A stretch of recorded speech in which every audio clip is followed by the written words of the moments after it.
स्वागत है आपका यूनाइटेड लर्निंग के इस प्लेटफॉर्म पर। और आज हम आपके पास आए हैं डिस्कस करने के लिए जो हमने अभी प्रीवियस चैप्टर पढ़े हैं। कौन कौन से? मोशन पढ़ लिया, प्रेशर पढ़ लिया और फोर्स। तो उससे रिलेटेड क्वेश्चन डिस्कस करेंगे जो पिछले आए हुए हैं, प्लस कुछ उसमें हमने ऐड ऑन किए हैं क्वेश्चन को, तो उनको हम डिस्कस करेंगे। तो आप लोग अपना पेन और कॉपी लेके तैयार हो जाइए। साथ साथ हमारे साथ आप भी उस क्वेश्चन को ट्राई करेंगे और उन क्वेश्चन में कितने आप सही कर पाते हैं उसको आप देखेंगे कितने क्वेश्चन में कर पा रहा हूं। क्योंकि मैंने कहा था कि जो टॉपिक पढ़ाया हूं उस पर बेस क्वेश्चन डिस्कस करूंगा। अगर आपने पढ़ लिए हैं, ठीक है, तो उन क्वेश्चनों को देखिए और कितने क्वेश्चन आप उसको अटेम्प्ट कर पाते हैं। ठीक है, तो स्टार्ट करते हैं। पहला question, the boy is pulling cart by force of 100 Newton. यानी जो है एक लड़का है जो कार्ट को पुल कर रहा है 100 न्यूटन से। यानी वो फोर्स, ये कार्ट है, ठीक है, और वो क्या कर रहा है, खींच रहा है उसको। कितने फोर्स से? 100 न्यूटन फोर्स से उसको खींच रहा है। ठीक है ना, 100 न्यूटन के फोर्स से उसको वो क्या कर रहा है, खींच रहा है। ठीक है, 100 न्यूटन फोर्स से उसको खींच रहा है। ठीक है, the frictional force experience by the cart is 20 Newton. आप लगा रहे, समझिए मेरी बात को, वो इधर क्या कर रहा है, पुलिंग कर रहा है, खींच रहा है इधर को, और फ्रिक्शन फोर्स कितने लग रही है, कितने न्यूटन? 20 न्यूटन की लग रही है। तो फ्रिक्शन फोर्स किधर लगेगी? अपोजिट डायरेक्शन में। तो इधर खींच रहा है तो फ्रिक्शन फोर्स लगेगी कितने? 20 न्यूटन की फ्रिक्शन फोर्स। ये फ्रिक्शन फोर्स लग रही है। फ्रिक्शन फोर्स कितना लग रहा है? 20 न्यूटन लग रहा है। और जो खींच रहा है 100 न्यूटन का, मैंने बताया था कि जो फोर्स लगेगी, फ्रिक्शन फोर्स, जिधर हम खींच रहे हैं अपोजिट डायरेक्शन में फ्रिक्शन फोर्स लगेगी। जस्ट अपोजिट, जिधर हम खींचेंगे उसके जस्ट अपोजिट डायरेक्शन में फ्रिक्शन फोर्स लगेगी। ठीक है, now the force causing the motion of the cart is, तो जो कार्ट का मोशन करा रहा है वो कितना फोर्स है? तो क्या है, ये आपका रिजल्टेंट फोर्स निकालेंगे। तो रिजल्टेंट फोर्स आपका आ जाएगा, यानी जो फोर्स आप लगा रहे कितना, 100 न्यूटन का, और उसमें से माइनस करने फ्रिक्शन फोर्स 20 का, तो आपका आ जाएगा 80 न्यूटन। कितना आ जाएगा? 80 न्यूटन आपका आ जाएगा। 80 न्यूटन, यानी कि सी ऑप्शन यहाँ पर सही हो जाएगा। तो याद रखिएगा, इस तरह क्वेश्चन अगर आता है तो जिधर आप खींच रहे हैं उसके अपोजिट डायरेक्शन फ्रिक्शन फोर्स लगता है। बस इतनी बात क्लियर है। तो दोनों को रिजल्टेंट निकालना है, दोनों को माइनस कर देंगे क्योंकि दोनों अपोजिट डायरेक्शन में हैं। ठीक है, अगला क्वेश्चन,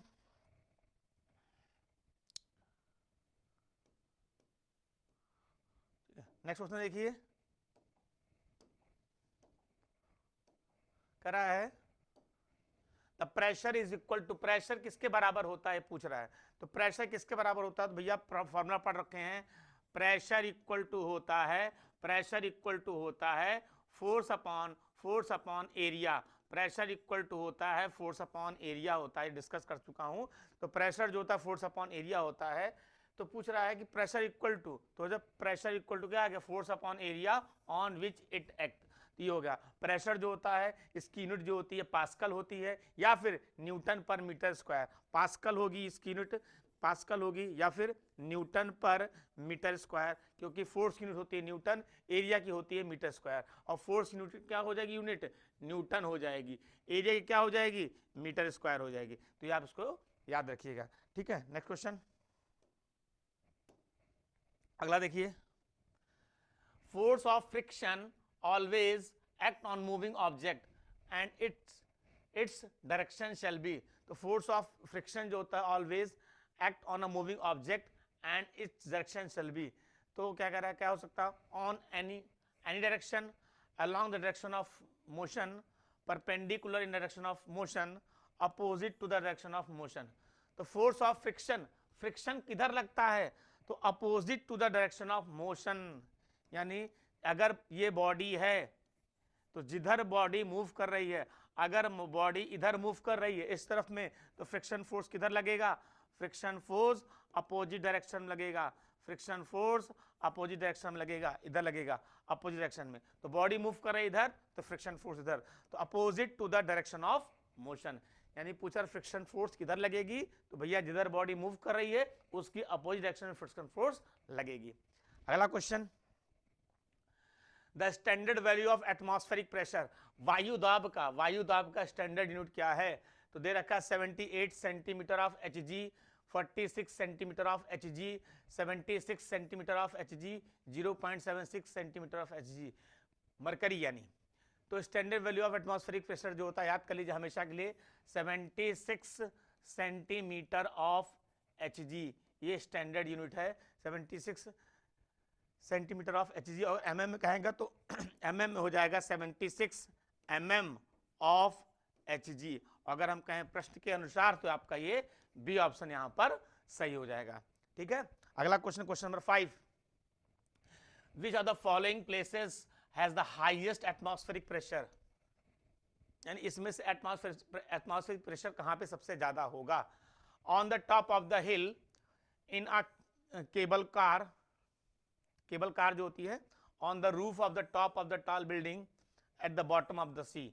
तो देखिए दे रखा है, तो पहली बात तो समझ लीजिए जो प्रेशर होता है, प्रेशर मान लीजिए जो होता है, जो प्रेशर होता है, तो जैसे जैसे आप उस एटमॉस्फेरिक प्रेशर की बात कर रहे हैं, एटमॉस्फेरिक प्रेशर की बात कर रहे हैं, तो जैसे जैसे आप हाइट पे जाएंगे, जैसे जैसे आप ऊंचाई पर जाएंगे, हाइट के ऊपर तरफ जाएंगे, प्रेशर क्या करेगा, एटमॉस्फेरिक प्रेशर, एटमॉस्फेरिक जो प्रेशर होगा, वायुदाब होगा,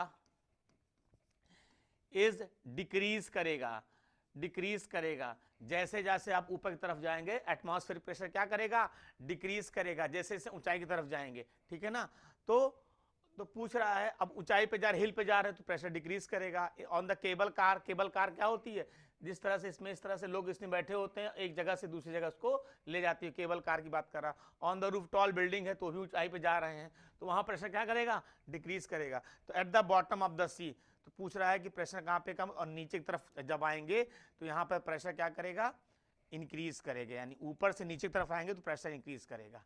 एटमॉस्फेरिक प्रेशर की बात कर रहा है तो प्रेशर क्या करेगा, इंक्रीज करेगा। जब आप नीचे की तरफ आएंगे, ऊंचाई से नीचे, पहाड़ से नीचे आइए तो प्रेशर क्या करेगा, डिक्रीज करेगा, घटेगा, यहाँ पर इंक्रीज करेगा। ऊपर से नीचे आएंगे तो प्रेशर इंक्रीज करेगा, नीचे से पहाड़ पे चढ़ेंगे तो प्रेशर डिक्रीज करेगा। तो उस हिसाब से at the bottom of the sea जो होगा वो प्रेशर जो होगा, at the bottom of the sea जो होगा वो प्रेशर होगा, वो क्या करेगा, दैट इज इंक्रीज करेगा, हाईएस्ट एटमॉस्फेरिक प्रेशर यहां पर होगा। अगला question, question number 6, pressure at the point of the liquid is, pressure at the point of the liquid is same in all direction, greater in the upward direction, greater in the downward direction, none of the above. Pressure at the point in the liquid, तो मैं बता चुका हूं question जब discuss किया था, topic जब discuss किया था कि अगर इसमें लिक्विड भरी हुई है, इसमें लिक्विड भरी हुई है, तो इस पॉइंट पर चाहिए आप यहाँ प्रेशर नापेंगे, इस पर नापेंगे, इस पॉइंट पर नापेंगे, कहीं भी नापेंगे तो आपको प्रेशर इक्वल ही मिलेगा। तो सेम इन ऑल डायरेक्शन आपका हो जाएगा, यानी अगर कंटेनर में पानी भरा हुआ है, आप चाहे उस एक हाइट पर, एक इक्वल हाइट पर कहीं भी अगर उस पॉइंट पर हम प्रेशर नापेंगे तो प्रेशर आपको क्या मिलेगा, बराबर मिलेगा। तो हो जाएगा सेम इन ऑल डायरेक्शन। साथ में क्वेश्चन लगाते जाइए, जिसके क्वेश्चन कितने किसके क्या सही हो रहे हैं उसको करते जाइए। ठीक है ना, अगला question, question number 7, force of friction is caused due to, force of friction is caused due to, यानी जो फ्रिक्शन फोर्स होता है वो किस कारण होता है, रफनेस ऑफ टू सरफेस, यानी दो सरफेस के रफनेस पे डिपेंड करता है। दूसरा due to force of adhesion या मॉलिक्यूलर फोर्स ऑफ अट्रैक्शन की वजह से होता है। तीसरा वेट ऑफ द बॉडी की वजह से होता है। ऑल ऑफ दीज सभी कारण हैं, यानी कि तो सीधी सी बात है, हाँ फ्रिक्शन फोर्स, दो बॉडी रफ होती हैं यानी उसके सरफेस पे डिपेंड करता है, बिल्कुल सही है। उस ऑब्जेक्ट के साइज पे डिपेंड करता है, बिल्कुल सही है। ठीक है, मॉलिक्यूलर फोर्स ऑफ अट्रैक्शन पे डिपेंड करता है, बिल्कुल सही है। और वेट ऑफ द बॉडी तो इस पर भी डिपेंड करता है। तो जो जितने स्टेटमेंट हैं ये सारे सही हैं, तो हो जाएगा ऑल ऑफ द अबव। तो इसका जो आंसर हो जाएगा वो डी ऑप्शन हो जाएगा, ऑल ऑफ द अबव। यानी इन सभी बातों में फ्रिक्शन डिपेंड करता है। सरफेस पे भी डिपेंड करेगा, अगर रफ है तो फ्रिक्शन ज़्यादा हो जाएगा, स्मूथ है फ्रिक्शन कम हो जाएगा। तो सब बातों पे, ऑब्जेक्ट के साइज पे डिपेंड कर, किस तरह का साइज उसका बना है उस पर भी डिपेंड करता है। अगला question, question number 8, if the weight of the floating body is equal to the bind force, then the body sink, rise, float, first float and then sink। पहला उसने कहा कि डूब जाएगी बॉडी, यानी जो बाइंड फोर्स है, बाइंड फोर्स और weight of the floating body is equal to the bind force, then body क्या करेगी, सिंक करेगी, राइज करेगी, फ्लोट करेगी, या first float and then sink. तो भैया सीधी सी बात है, जब बाइंड फोर्स होगा जो फ्लोटिंग बॉडी उसके वेट के इक्वल होगा तो बॉडी क्या करेगी, फ्लोट करेगी। क्या करेगी बॉडी, फ्लोट करेगी। सी ऑप्शन यहाँ पर सही हो जाएगा कि अगर बाइंड फोर्स और बॉडी का वेट जो है दोनों क्या है, इक्वल है, तो बॉडी क्या करेगी, फ्लोट करेगी, बॉडी तैरती रहेगी। ठीक है ना। अगला question, question number 9। When the body is placed in a liquid the bind force experienced by its equal to bind force experienced by it is equal to the। तो जब सीधी सी बॉडी, जब किसी बॉडी को हम क्या करते हैं, ये पानी है, हमने कोई बॉडी डाली है, तो क्या करेगा, इस पर एक फोर्स क्या करेगी, इस एक फोर्स ऊपर से नीचे की तरफ, मतलब नीचे से ऊपर की तरफ लगेगा, इधर से फोर्स लगेगा, इस बॉडी पर नीचे से ऊपर की तरफ फोर्स लगेगा, दैट फोर्स इज कॉल्ड कहा जाता है बाइंड फोर्स कहा जाता है। ठीक है, ये कह रहा है। तो इज इक्वल टू द, जो बाइंड फोर्स हो किसके इक्वल होगा, wait of the liquid displace, density of the liquid, volume of the body, density of the liquid. तो पूछ रहा है density of the body, density of the liquid किस पर डिपेंड करेगा। तो जैसे किसी पर मैंने क्या किया, जैसे ये कंटेनर था, ठीक है, इस कंटेनर में मैंने क्या किया, कोई बॉडी डाली, ठीक है, ये कंटेनर था हमारा, ठीक है, तो इस कंटेनर में जैसे क्या हुआ, इसमें लिक्विड भरा हुआ था, ठीक है, जैसे इसके अंदर मैंने कोई बॉडी डाली, तो जब ये बॉडी डालेंगे तो कुछ वाटर क्या करेगा, डिस्प्लेस करेगा, कुछ पानी जो है इसमें से जो जगह, जब अंदर जाएगा तो कुछ वाटर क्या करेगा, वो डिस्प्लेस करेगा, यानी कुछ पानी जो वहां से वो हटाएगा, वो जगह कवर करेगा, उस पानी को वहां से हटाएगा। तो जो पानी वहां से हटेगा तो उसके वेट के तो हो जाएगा wait of the liquid displace, जो लिक्विड डिस्प्लेस करेगा उसके वेट के बराबर होगा। The body is placed in a liquid, the bind force experienced by its is equal to the weight of the liquid displaced। कितना उसने पानी डिस्प्लेस किया है, कितने पानी को उसने वहां उस जगह पे हटाकर उस जगह ली है, उस पर डिपेंड करेगा कौन, बाइंड फोर्स। ठीक है, अगला question, question number 10। If the humidity in the air increase the atmospheric pressure will, क्या होगा अगर क्या किया जाए, एटमॉस्फेरिक प्रेशर यानी ह्यूमिडिटी यानी नमी आ जाए, एटमॉस्फेयर में अगर नमी आ जाए, एटमॉस्फेयर में नमी आ जाए तो एटमॉस्फेरिक प्रेशर पे क्या प्रभाव पड़ेगा। सीधी सी बात, एटमॉस्फेरिक नहीं, बाहरी प्रेशर। एटमॉस्फेरिक प्रेशर मतलब बाहर का जो प्रेशर होता है उसे हम क्या कहते हैं, एटमॉस्फेरिक प्रेशर कहते हैं। अपने सराउंडिंग का जो हवा का जो pressure, that's called atmospheric pressure. और इसमें क्या कर दिया है, वाटर यानी कि आपका जो है क्या कर दिया, ह्यूमिडिटी, नमी। तो जब ह्यूमिडिटी आ जाएगी, ह्यूमिडिटी क्या करेगी, इसके अंदर एंटर कर जाएगी। जब ह्यूमिडिटी इसके अंदर क्या कर जाएगी, एंटर कर जाएगी, तो सीधी सी बात, एटमॉस्फेयर में जो ह्यूमिडिटी आ गई तो क्या हो जाएगा, इसका वेट बढ़ेगा, यानी वेट बढ़ेगा तो इसका मतलब जब वेट बढ़ेगा तो प्रेशर भी बढ़ेगा। तो प्रेशर क्या करेगा, द प्रेशर विल क्या कर जाएगा, इंक्रीज करेगा। ए ऑप्शन हो जाएगा। यानी कि हवा में, एटमॉस्फेयर में नमी बढ़ने से जो वायु का दाब है यानी एटमॉस्फेरिक प्रेशर है क्या करेगा, इंक्रीज करेगा, याद रखिएगा। ठीक है, next question, question number 11। The reason for spilling out of the blood from the nose of mountaineers. जो पहाड़ पर चढ़ते हैं, हिल पर चढ़ते हैं, माउंटेन पर चढ़ते हैं, पहाड़ों पे चढ़ते हैं, ठीक है ना। कौन कौन पहाड़ों पे चढ़ा हुआ है, दो चार नाम याद करके, दो चार नाम आप जो है कमेंट बॉक्स में बताइए कौन कौन है जिन्होंने पहाड़ों पर चढ़े हैं, या जैसे कि हिमालय पे चढ़े हुए हैं, K2 पे चढ़े हुए हैं, तो कौन है, उनको एग्जांपल लेके आप बताइए कमेंट बॉक्स में। तो पूछ रहा है आपसे कि जो माउंटेनियर्स होते हैं, जो माउंटेन पे चढ़ते हैं, उनकी नाक से ब्लड आ जाता है, ऐसा क्यों होता है। पहला, low temperature pressure and low blood pressure of the body, पहला ऑप्शन। दूसरा, high atmospheric pressure and low blood pressure of the body, ठीक है। तीसरा, लो atmospheric pressure and high blood pressure of the body. तीसरा, चौथा, नन ऑफ दीज। तो पूछ रहा है कि जब जो है कोई व्यक्ति माउंटेनियर्स जब जो हिल पे चढ़ता है, पहाड़ पे चढ़ता है, माउंटेन पे चढ़ता है, तो उसकी नाक से ब्लड आने लगता है, ऐसा क्यों होता है। तो मैंने बताया था कि जब आप ऊंचाई पे चढ़ेंगे, जब आप हाइट पे चढ़ेंगे, ऊंचाई पे जाएंगे, तो क्या करेगा, तब आपका एटमॉस्फेरिक प्रेशर क्या करेगा, एटमॉस्फेरिक प्रेशर क्या कर जाएगा, डिक्रीज करेगा। जब आप ऊंचाई पर जाएंगे, हाइट पर जाएंगे,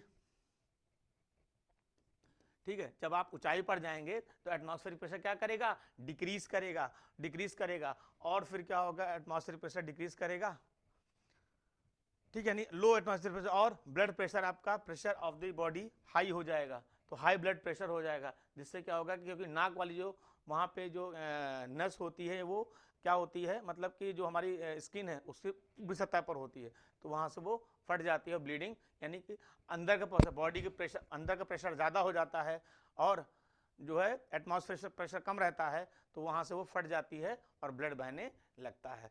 तो लो atmospheric pressure and high blood pressure हो जाता है, तभी जो है नाक से ब्लड आने लगता है या नाक से खून आने लगता है। तो ऊंचाई पर जाने पर याद रखिएगा एटमॉस्फेरिक प्रेशर, हवा का दाब जो होता है वो कम हो जाता है ऑटोमेटिकली, फिर बॉडी का प्रेशर नहीं कि अलग से बढ़ जाएगा, वो ऑटोमेटिकली जो है, क्योंकि बॉडी का प्रेशर जैसे अभी यहाँ पे है, नॉर्मल सरफेस पे है, तो बॉडी का प्रेशर अभी इस समय क्या है, एटमॉस्फेरिक प्रेशर ज़्यादा है, बॉडी का प्रेशर कम है, इस वजह से हमें कोई दिक्कत नहीं है। लेकिन जब ऊंचाई पे जाएंगे तो एटमॉस्फेरिक प्रेशर घटेगा, बॉडी का प्रेशर उतना ही है लेकिन उसके हिसाब से बढ़ा हुआ है, तो नाक की नस फट जाती है और ब्लड बहने लगता है। ठीक है, अगला question, question number 12, the pressure on the earth is less when the man is, the pressure on the earth is less when the man is lying, sitting, standing by the 1 foot, standing by 2 feet। तो सीधी सी बात है, pressure की बात कर रहा है तो pressure equal to होता है force upon area, force upon area, ठीक है, प्रेशर इक्वल टू होता है क्या, फोर्स अपॉन एरिया होता है। तो कह रहा है the pressure on the earth is less when the man is, तो जब कह रहा है कि प्रेशर अर्थ पर कम लगेगा, कब, इंसान की क्या स्थिति होगी, वो लेटा होगा, वो बैठा होगा, वो एक पैर पे खड़ा होगा, वो 2 पैर पे, तो देखिए क्या होगा, हमको क्या चाहिए, द प्रेशर, लेस प्रेशर चाहिए, क्या चाहिए, प्रेशर हमको लेस चाहिए। देखो प्रेशर क्या है, यहाँ निकल के आ रहा है एरिया के इनवर्सली प्रोपोर्शनल है, प्रेशर जो है एरिया के इनवर्सली प्रोपोर्शनल है, यानी क्या करना है, अगर हमें प्रेशर कम चाहिए तो एरिया बढ़ाना पड़ेगा, एरिया बढ़ाना पड़ेगा, हमको चाहिए प्रेशर लेस प्रेशर, तो एरिया बढ़ाना पड़ेगा। तो एरिया कब बढ़ेगा, जब वो लेटा रहेगा, जब वो क्या करेगा, लेटा रहेगा, तो जब लेटा रहेगा तो एरिया ज्यादा, जब ज्यादा एरिया कवर करेगा तो प्रेशर कम हो जाएगा, तो प्रेशर कम हो जाएगा, तो ऐसा कौन सा होगा, यानी जब व्यक्ति लेटा है तो उस समय जो होगा उसका जो है एरिया ज्यादा हो जाएगा, ज्यादा एरिया कवर करेगा, और जब ज्यादा एरिया कवर करेगा तो प्रेशर कम हो जाएगा। तो आपका जो ऑप्शन है यहाँ पे कौन सा हो जाएगा, दैट इज लेटे होने पर, ये ऑप्शन यहाँ पर आपका सही हो जाएगा। ठीक है ना, अगला क्वेश्चन है question number 13, the bottom of wall of the dam is made thick. ठीक है, डैम, जो डैम बनता है, जो डैम बनाया जाता है, ठीक है,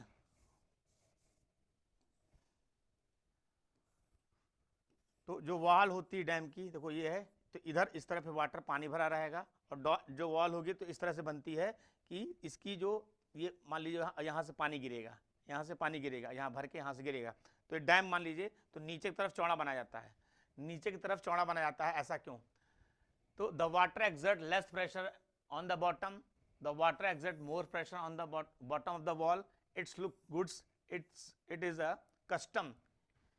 पूछ रहा है इसमें से कौन सा ऑप्शन सही है, तो भैया कि जैसे जैसे नीचे हाइट बढ़ती जाएगी, हाइट बढ़ेगा तो प्रेशर बढ़ेगा, हाइट बढ़ेगी यानी हाइट जब नीचे है तो हाइट बढ़ती चली जा रही नीचे वाले पर, तो हाइट बढ़ेगा तो प्रेशर बढ़ेगा, क्योंकि फॉर्मूला आपने पढ़ रखा है P बराबर एच डी जी, P बराबर एच डी जी, यानी प्रेशर हाइट के डायरेक्शन प्रोपोर्शनल है, प्रेशर डेंसिटी के डायरेक्शन प्रोपोर्शनल है, प्रेशर ग्रेविटेशनल के डायरेक्शन प्रोपोर्शनल, यानी प्रेशर अगर हाइट बढ़ेगी तो प्रेशर बढ़ेगा, डेंसिटी बढ़ेगी तो प्रेशर बढ़ेगा, ग्रेविटी बढ़ेगी तो प्रेशर बढ़ेगा, तीनों कंडीशन में प्रेशर इंक्रीज करेगा। तो जब हाइट बढ़े रही है, गहराई जैसे जैसे गहराई में जाएगा हाइट इंक्रीज करेगी, हाइट इंक्रीज करेगी तो प्रेशर इंक्रीज करेगा। तो अगर यहाँ पे जितना पतला यहाँ पे है उतना पतला अगर आप नीचे बना देंगे तो डैम ब्रेक डाउन हो जाएगा, डैम टूट जाएगा और उससे बहुत बड़ी समस्याएं आ सकती हैं। इसलिए नीचे वाला हिस्सा चौड़ा बनाया जाता है ताकि वो ज़्यादा प्रेशर को क्या कर सके, होल्ड कर सके, डैम को कोई नुकसान ना हो। तो इस हिसाब से हो जाएगा कि the water exert more pressure on the bottom of the wall, वो ज़्यादा प्रेशर लगाता है वॉल के नीचे साइड पे, दीवार के नीचे ज़्यादा प्रेशर लगाता है, इसलिए इसको चौड़ा रखा जाता है। ठीक है, तो हमारा क्वेश्चन नंबर 13 हो गया। नेक्स्ट क्वेश्चन हमारा होगा 14। उससे पहले आप समझ लीजिए कि आपको जो तैयारी करनी है बहुत जम के तैयारी करनी है। और कुछ लोग अभी सोच रहे होंगे अभी 50 दिन बचे हुए हैं, अभी 40 दिन बचे हुए हैं, ठीक है, अब मैं कर लूँगा, पढ़ लूँगा, तो बिल्कुल नहीं। आप जो है ये आप समझ सकते हैं कि अगर आपने अभी जिसको क्रिकेट में इंटरेस्ट हो तो देखा होगा इंडियन टीम ने बहुत मेहनत की, बहुत एफर्ट किया, टॉप के शुरुआत से लेकर के अंत तक एकदम विजय होते चले आए, लेकिन अंत में क्या हुआ, अंत में लास्ट मैच में जो है वो नहीं जीत पाए और सारा उनकी मेहनत क्या हो गई, बर्बाद हो गई। तो कहना ही मैं ये चाहता हूँ यहाँ पे कि अगर आप एफर्ट्स जो हैं अच्छे नहीं करेंगे, आप अगर जो एफर्ट्स नहीं करेंगे, जो एफर्ट्स कर रहे हैं तब देखिए उनको जो है निराशा हाथ लग रही है, तो जो एफर्ट्स नहीं कर रहे हैं उनकी क्या स्थिति होगी। तो आपको ज़्यादा से ज़्यादा एफर्ट करना है ताकि आप बेहतरीन और बढ़िया रिजल्ट दे सकें। तो आते हैं अपने अगले क्वेश्चन पर, question number 14। The mercury barometer was invented by. Barometer, barometer क्या होता है तो बता चुका हूं। बैरोमीटर एक डिवाइस होती है। बैरोमीटर क्या होता है, एक डिवाइस होती है, इससे एक इंस्ट्रूमेंट है, एक डिवाइस है जो क्या करता है, एटमॉस्फेरिक प्रेशर को मेजर करता है। Atmospheric, atmospheric to measure atmospheric pressure, क्या करता है, एटमॉस्फेरिक प्रेशर को क्या करता है, मेजर करता है। ठीक है, टू मेजर एटमॉस्फेरिक प्रेशर। तो बैरोमीटर एक तरह का डिवाइस होता है जो एटमॉस्फेरिक प्रेशर को मेजर करता है। और इसकी खोज किसने की है, इसकी इन्वेंशन किसने की है, तो इसकी इन्वेंशन की है किसने, टॉर्सेली ने की है। इसकी खोज किसने की है, टॉर्सेली ने इसकी खोज की है। बाकी आर्किमिडीज ने प्रिंसिपल बताया है, आर्किमिडीज जो है वो प्रिंसिपल, तो इसका जो आंसर बी ऑप्शन सही है। ठीक है, बाकी आर्किमिडीज जो है, तो आर्किमिडीज ने क्या बताया है, आर्किमिडीज ने जो है सिद्धांत दिया है, वो बताया है कि अगर किसी बॉडी को हम क्या करते हैं, पानी में सिंक करते हैं, डुबाते हैं, चाहे पार्शली पूरी तरीके से, चाहे आधा अधूरा या पार्शली, तो क्या होता है, जितना बॉडी वो डिस्प्लेस करेगी उसका वेट और बॉडी का वेट दोनों क्या होगा, बराबर होगा। किसने बताया, आर्किमिडीज ने। फ़ारेनहाइट ने जो है एक टेम्परेचर मेजर करने का स्केल की खोज की है, जिसको फ़ारेनहाइट स्केल कहते हैं। ठीक है, और सेल्सियस स्केल जो होता है वो भी जो है सेल्सियस, जो वैज्ञानिक है उन्होंने इसकी खोज की है। तो सेल्सियस एक इंस्ट्रूमेंट है जो टेम्परेचर को मेजर करता है इन सेल्सियस में। ठीक है, तो ये जो है अगर हम सेल्सियस कहें तो बॉडी का टेम्परेचर कितना होता है, बॉडी का टेम्परेचर 37.6 के आसपास होगा आपका बॉडी टेम्परेचर, इन सेल्सियस की बात करेंगे। अगर ये चीज़ हम फ़ारेनहाइट पर करते तो 98.6 फ़ारेनहाइट ये बॉडी का टेम्परेचर होता है। ह्यूमन बॉडी की बात कर रहे हैं, ह्यूमन बॉडी की बात कर रहे हैं, ह्यूमन बॉडी की टेम्परेचर की बात कर रहे हैं। ठीक है, तो फ़ारेनहाइट में 98.6 फ़ारेनहाइट और सेल्सियस में 37.6 होता है सेल्सियस में। ठीक है, बाकी आंसर क्वेश्चन के हिसाब से बैरोमीटर की जो खोज की वो टॉर्सेली ने की है, और बैरोमीटर एक तरह का डिवाइस होता है, एक इंस्ट्रूमेंट है जो एटमॉस्फेरिक प्रेशर को मेजर करने के लिए इस्तेमाल किया जाता है। नाउ अगला question, question number 15। At the sea level atmospheric pressure is, sea level पर एटमॉस्फेरिक प्रेशर क्या होगा। ठीक है, तो पूछ रहा है सी लेवल पे जो है वो एटमॉस्फेरिक प्रेशर क्या होगा। तो याद रखिएगा ये आपका answer that is 76 centimetre Hg। अगर सी समुद्र लेवल पर एटमॉस्फेरिक प्रेशर क्या है, स्टैंडर्ड प्रेशर जो होगा 76 सेंटीमीटर ऑफ Hg मरकरी का होगा। अगर mm में बात कर लोगे तो 760 mm ऑफ Hg। तो अगर mm में आंसर दिया गया है तो ये लिखा रहेगा, और सेंटीमीटर में है तो ये बी ऑप्शन आपका यहाँ पर सही है। Now the next question, question number 16। What is force, force क्या है, बल क्या है। तो फोर्स किसी चीज को पुल करते हैं, पुल यानी कि खींचना, पुश मतलब कि धक्का देना, पुश और पुल बोथ नन ऑफ दीज। तो सीधी सी बात है, अगर किसी चीज को खींचना, किसको फोर्स हमने, या धक्का देना, दोनों पुश और पुल दोनों क्या है, फोर्स के क्या है, एग्जाम्पल हैं। तो जब किसी बॉडी को पुश करोगे या पुल करोगे, उसके शेप, साइज, डायरेक्शन कुछ ना कुछ उसमें चेंज होगा, दैट इज कॉल्ड फोर्स कहा जाएगा। और फोर्स इक्वल टू होता है क्या, फोर्स निकालना है तो फोर्स इक्वल हो जाएगा, एक तो अगर हम प्रेशर फॉर्म में देखें तो force equal, pressure equal to हो जाएगा, pressure equal to force upon area. और अगर फोर्स निकालना है तो हो जाएगा प्रेशर इनटू एरिया। ठीक है, फोर्स निकालने का फॉर्मूला F बराबर ma या F बराबर mg। ठीक है, डिपेंड ऑन द कंडीशन क्या दे रखी है। तो F बराबर ma से आपका यहाँ पे मास a है, यहाँ पे एक्सलरेशन, एक्सलरेशन की यूनिट होती है मीटर पर सेकेंड स्क्वायर, मास की होती है kg। F बराबर mg, अगर ग्रेविटेशनल फोर्स काम कर रही है तो F बराबर mg का प्रयोग करेंगे। और अगर प्रेशर और एरिया दे रखा है तो यहाँ पे F निकालने के लिए pressure equal force upon area, और अगर हम फोर्स निकालना है तो प्रेशर इनटू एरिया से हम क्वेश्चन कर सकते हैं। ठीक है, तो next question, question number 17। The strength of the force is expressed by strength of force, force की ताकत को हम कैसे पता, कितना फोर्स लग रहा है, किससे मेजर करेंगे? तो इसका हो जाएगा मतलब कि मेजर क्या मतलब स्ट्रेंथ कैसे पता चलती है, फोर्स कितनी लग रही है वो कैसे पता चलती है? तो भैया फोर्स को हम मेजर करते हैं, दैट इज मैग्नीट्यूड। मैग्नीट्यूड का मतलब होता है, मैग्नीट्यूड का मतलब होता है वैल्यू। वैल्यू जैसे हमने कहा मैग्नीट्यूड मतलब होता है वैल्यू, जैसे मैंने कहा 5 न्यूटन, मैंने कहा 5 न्यूटन, 10 न्यूटन, 50 न्यूटन, तो जो 5 न्यूटन मैंने कहा that is the strength of the force. 5 Newton that is जो उसमें एक्सप्रेस करते हैं, तो 5 न्यूटन क्या है, that is the strength of the force, जिसको हम मैग्नीट्यूड से हम बोलते हैं, इसको मैग्नीट्यूड बोलते हैं। और मैग्नीट्यूड का हम मतलब समझना चाहिए, दैट इज कॉल्ड वैल्यू, उसकी जो वैल्यू निकल के आएगी दैट इज कॉल्ड मैग्नीट्यूड।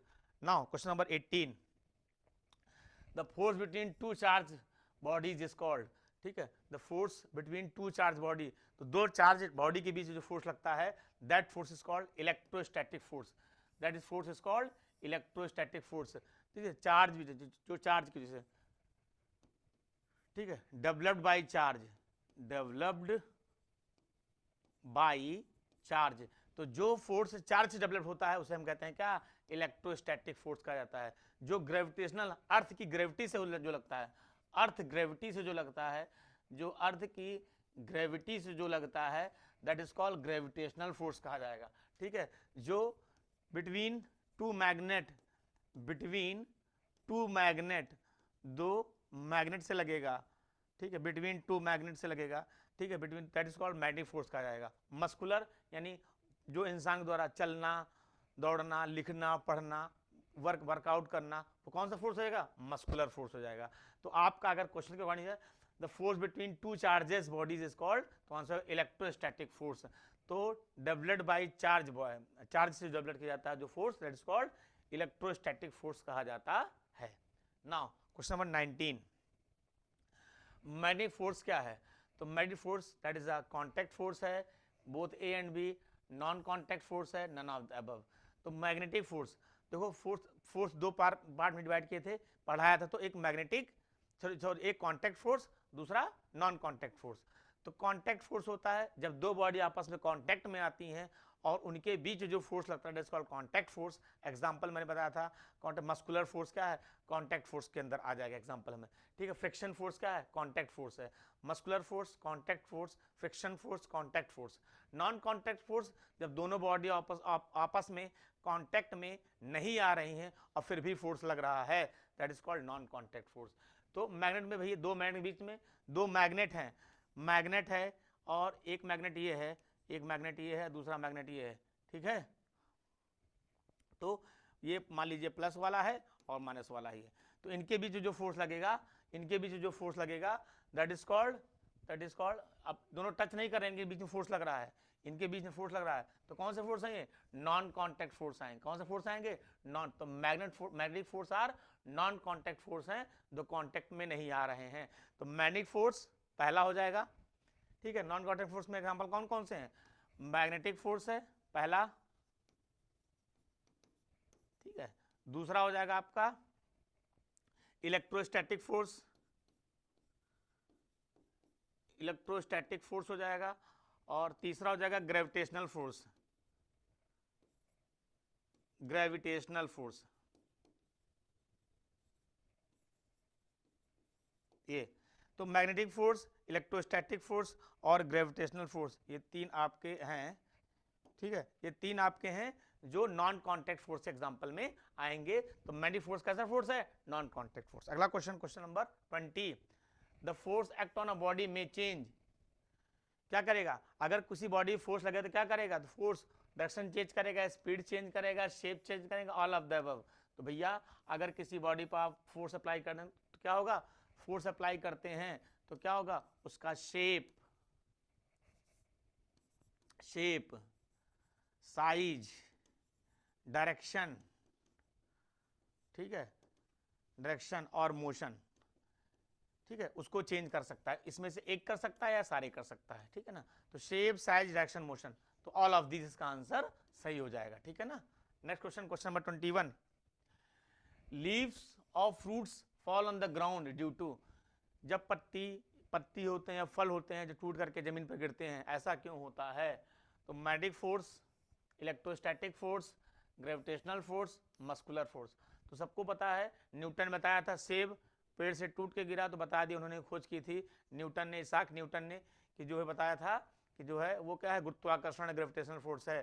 तो भैया ग्रेविटेशनल फोर्स की खोज हुई थी उसी से ही, कि अगर कोई फल या पत्ती पेड़ से गिर रहा है तो कौन सा फोर्स है, वो ग्रेविटेशनल फोर्स है, गुरुत्वाकर्षण बल की वजह से वो नीचे की तरफ आ रहा है। तो इसका आंसर हो जाएगा बी ऑप्शन, ग्रेविटेशनल फोर्स, ठीक है ना। इलेक्ट्रोस्टैटिक फोर्स बता चुका हूं, चार्ज से डेवलप होता है। मैग्नेटिक फोर्स, दो मैग्नेट के बीच से जो फोर्स डेवलप होता है उसे मैग्नेटिक फोर्स कहते हैं।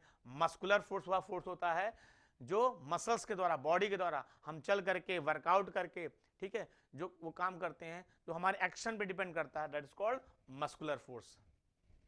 अगला question, question number 22, what will happen to the speed of the car when the driver apply brake, जब ड्राइवर ब्रेक अप्लाई करेगा तो क्या हो जाएगा, बहुत सिंपल है, speed increase, no change in the speed, speed decrease, change in direction. तो जब उसने क्या किया, ब्रेक अप्लाई कर दिया, तो स्पीड क्या कर जाएगी, डिक्रीज कर जाएगी, बी ऑप्शन से हो जाएगा, ठीक है। इसमें बहुत बड़ी बात नहीं है कि ब्रेक अप्लाई करने पर स्पीड क्या कर जाएगी, डिक्रीज कर जाएगी, और डिपेंड करता है कि इस पर फ्रिक्शन पे डिपेंड करेगा, फ्रिक्शन की वजह से ऐसा हो रहा है, फ्रिक्शन की वजह से ऐसा हो रहा है, स्पीड क्या कर जाएगी, डिक्रीज कर जाएगी। Now question number 23, which force always oppose the motion, कौन सा फोर्स ऐसा है जो क्या करता है, always oppose the motion, motion को रोकता है। ये बॉडी है, इसको चलने से रोकेगा, कौन सा फोर्स है, इस पर मैं इधर फोर्स लगा रहा हूं, इस पर मैं फोर्स लगा रहा हूं, बॉडी फोर्स लगा रहा हूं, लेकिन इससे एक फोर्स इसके ऊपर नीचे काम कर रहा है, अपोजिट डायरेक्शन में फोर्स लगा रहा हूं इधर, और इधर से लग रहा है, कौन सा फोर्स,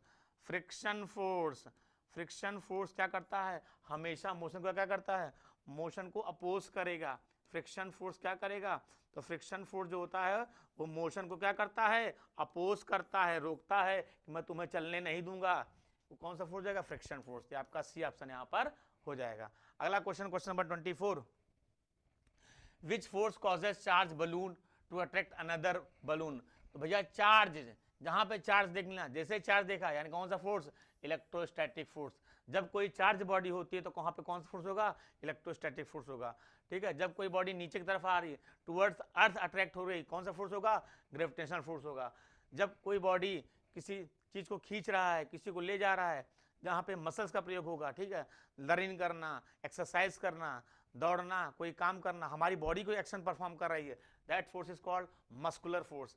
मैग्नेटिक फोर्स, दो मैग्नेट के बीच में लगने वाला फोर्स जो होगा, that is called magnetic field कहा जाएगा, ठीक है। Now question number 25, what is the sine root of force. तो फोर्स भैया, फोर्स के साइन रूट क्या है, तो फोर्स के साइन रूट क्या है, न्यूटन। फोर्स के साइन रूट क्या है, न्यूटन है, ठीक है, याद रखिएगा। बाकी आइंस्टीन दिया गया है, गैलीलियो दिए गए हैं, फराडे दिए गए हैं, Einstein.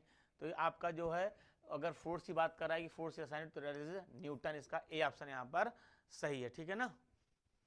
Now question number 26, which animal can easily walk on desert, ठीक है, which animal easily walk on in desert. तो डिजर्ट में आसानी से कौन सा जानवर चल सकता है, ठीक है।